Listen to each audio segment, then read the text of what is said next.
উনি বলছেন উনি ডিসেম্বরে আসবেন।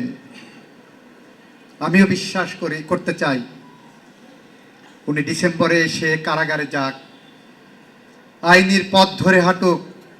এই অপরাধের জন্য সে একবারের জন্য জনসম্মুখের কাছে ক্ষমা চেয়েছে কিনা, একবারের জন্য অনুশোচনা করেছেন কিনা, একবারের জন্য তার মনে হয়েছে কিনা হাসিনার যে না আমরা অপরাধ করেছি, 1400 মানুষকে হত্যা করে, 30,000 মানুষকে পঙ্গু করে, দিনের ভোর রাতে করে, দেশটাকে ধ্বংস করে, ক্রস ফায়ারের নামে মানুষকে হত্যা করে, গুম করে এনে তার লাশটা পর্যন্ত ফেরত না দিয়ে যার স্বজনেরা তার লাশকে সামনে রেখে বছরে একবার অন্তত মৃত্যু দিবস পালন করতে পারে না, যার সন্তানেরা কবরের কাছে যে তার কবর জিয়ারত করতে পারে না।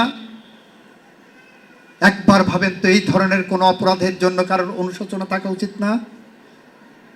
তার মধ্যে কোনো অনুশোচনা নাই। RICL TMX, যুগের পর যুগ স্থাপনা থাকে মজবুত। উনি বলছেন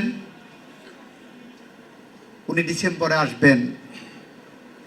আমিও বিশ্বাস করতে চাই উনি ডিসেম্বরে এসে কারাগারে যাক, আইনের পথ ধরে হাঁটুক। ওনার সম্পর্কে আমার বলার একটাই কথা, আমরা অস্বীকার করতে পারি না যে উনি বাংলাদেশের নাগরিক না, আমরা অস্বীকার করতে পারি না যে উনি বাংলাদেশে খুন করেননি, আমরা অস্বীকার করতে পারি না উনি বাংলাদেশের খুন খারাপের সাথে জড়িত ছিল না।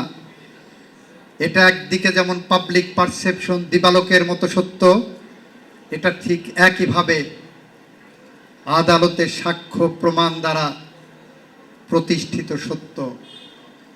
সুতরাং সেই সত্যের মুখোমুখি হতে যদি উনি আসতে চান, আসবেন।